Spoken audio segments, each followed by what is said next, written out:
Wabunge na maseneta wa Azimio la Umoja wa Kenya wameendelea kushinikiza kuandaliwa kwa maandamano siku ya Jumatatu katika kaunti ya Nairobi, ujumbe wao kwa wafuasi wa mrengo wa Azimio ukiwa ni kuendeleza ukombozi wa demokrasia na kushinikiza serikali ya Kenya Kwanza kuweka mikakati mahususi ya kupunguza gharama ya maisha. The cost of goods is therefore a direct result of Ruto's decision and policy choices which he continues to stand by. It is not that there is nothing Kenya Kwanza could do to save the people of Kenya. The regime chose not to help the people and instead make their lives more miserable. On Monday, the people will seek to show them that they may be poor and hungry, but they still wield the power. On Monday, the people of Kenya will gather in Nairobi to enforce that they mean what they are saying. They will be in Nairobi to reiterate that they are tired and can no longer tolerate regimes that come to power by usurping and manipulating the people's will as expressed at the ballot. The utterances regarding the life of Honorable Raila Amolo Odinga. He is on record as having stated that there is going to be a final solution to what he sees as the problem of the Odingas from the time of Jaramogi. We want to make it absolutely clear that we as the Azimio coalition will hold Ruto and Rigathi Gachagua personally responsible if anything should happen to Honorable Raila Amolo Odinga or indeed any member or leader of the Azimio One Kenya coalition party. This language you hear of a final solution is not the first time we are hearing such a language. As students of history, you will recall that Adolf Hitler, at the beginning of his term, Kenya Kwanza could have pursued, but they chose the ones whose net effect has been to cause more suffering among the people.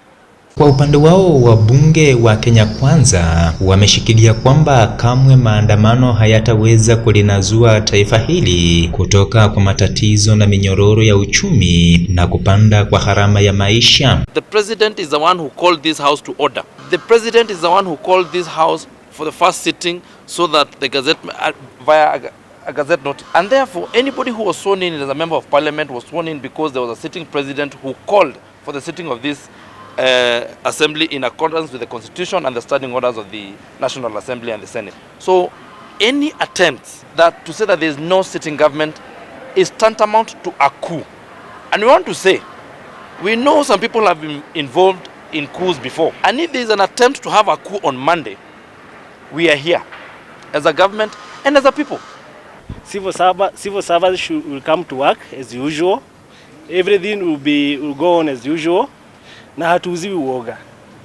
And we are calling upon the women of this country to go out in their numbers and if need be even naked to protect what they think is theirs. Honorable Raila Odinga protesting all along. He even ended up protesting against his father. And we want to ask him, he is going to wait until his sunset days. Jumatatu nataka kuona tofauti tu moja. Hiyo siku Raila na wafuasi wake watembee miguu hapo mbele na watoto wao na wanawake wao. It's a time to plan, not the time to plunge us into chaos. It's a time to build, not to destroy. Yes. And I want to request all young people in this country, from wherever they are, mostly from my community and the larger Western Kenya, that you cannot do the same thing for 40 years with the same results and expect to get a different result in the 42nd year. It won't happen. Upande unaounga serikali ya Kenya Kwanza ukiendelea kutoa wito kwa Wakenya kuwa wasijitokeze siku ya Jumatatu kushiriki kwenye maandamano yatakayoandaliwa na mrengo wa Azimio la Umoja chini ya kinara wa mrengo huo Raila Odinga. Shame. As for any elected leader joining on this unfortunate calls to burn the country down, they should first resign from their elected positions first on two grounds. Number one, it is the same IEBC that declared the president, the same one that declared you as an MP, as a governor, as a senator, and all the other elective seats. It was wrong on the president, but it is right on their side. Shame. I want to state categorically that Mr. Raila Odinga was the net beneficiary of the COVID haste, of the fuel subsidy haste, of the telecom haste, and when details come, Kenyans will get to know that the net beneficiary of all the theft under the Kenya Kwanza, the Jubilee handshake regime, the net beneficiary of all the looting was Raila Odinga, plus his sponsors who are even sponsoring him up to today. Ruku ya kisiasa humu nchini. Emmanuel Kilonge, runinga ya Magharibi, kaunti ya Nairobi.